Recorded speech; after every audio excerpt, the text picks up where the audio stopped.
जय हिंद, नमस्कार दोस्तों और मेरे प्यारे मित्रों, आप सब लोग कैसे हैं। आशा करते हैं कि आप सब लोग बहुत अच्छे होंगे और अपने प्रतियोगिता परीक्षा की तैयारी में आप सभी भाई बहन लोग अच्छे से लगे होंगे।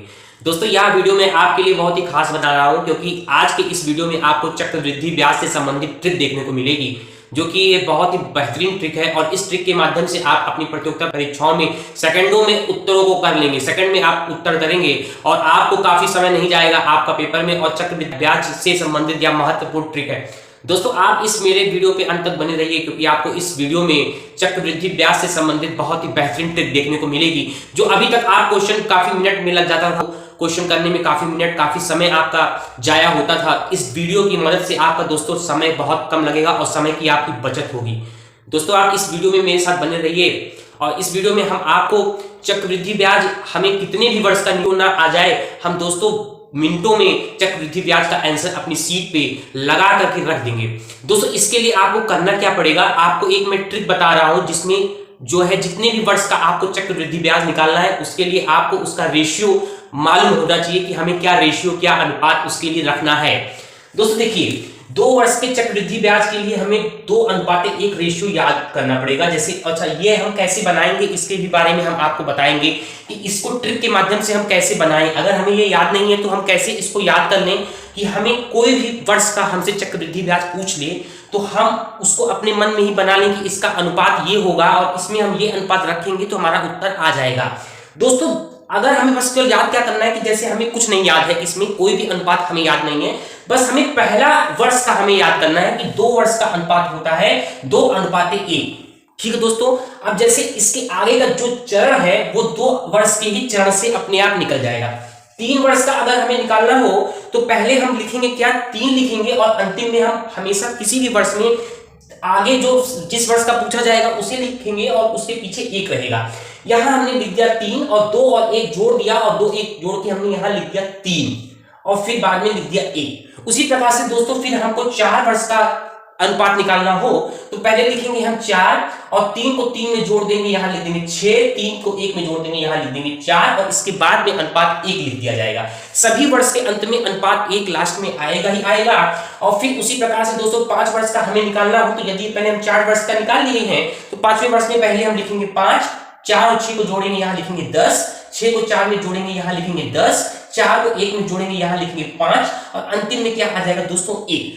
तो ये 6 वर्ष का भी आ गया। इसी प्रकार से हम जितने भी वर्ष का हमको चक्रवृद्धि ब्याज निकालना है हम 2 वर्ष की सहायता से उसका अनुपात निकाल लेंगे और इस अनुपात के माध्यम से दोस्तों हमें मिनटों में चक्रवृद्धि ब्याज का आंसर हमें प्रतियोगिता परीक्षाओं में हमें उसका आंसर मिल जाएगा और हमारी समय की बचत होगी और हम मेरिट लिस्ट में अव्वल नंबर पे आएंगे। तो देखिए, अब हमारा एक पहला प्रश्न है जो कि हम उदाहरण के लिए आपके लिए दिए हुए हैं। 4000 रुपए पे 10% चक्रवृद्धि ब्याज की दर से 2 वर्ष का हमें कंपाउंड इंटरेस्ट निकालना है।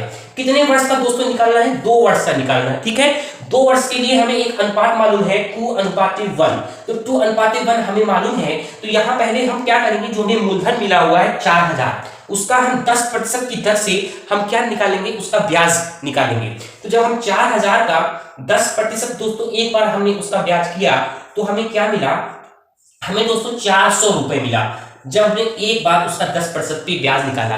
अब दोस्तों हमें यहाँ लिखा है 2, यानी इस मूलधन का हमें 2 बार ब्याज निकालना है। अब दोस्तों हम 400 रुपए को फिर से हम 10% का हम ब्याज निकालेंगे तो हमें क्या मिलेगा, 40 रुपए मिलेगा। क्या मिलेगा दोस्तों, 40 रुपए मिलेगा। अब दोस्तों ये जो कि 2 वर्ष का ब्याज हमें निकालना है तो यहाँ 2 बार हुआ। अब दोस्तों यहाँ हम अनुपात लिख देते हैं 2:1 और 2 के नीचे क्या लिखेंगे, जो हमें पहला जो हमें ब्याज मिला था 400 उसको हम लिखेंगे ऊपर और जो दूसरा ब्याज मिला है हमें 40 उसे लिखेंगे दोस्तों 1 के ऊपर। अब दोस्तों 2 को हम 4 से गुणा करेंगे तो क्या हमें मिल जाएगा 800 और 1 को 40 से गुणा करेंगे तो हमें मिलेगा 40।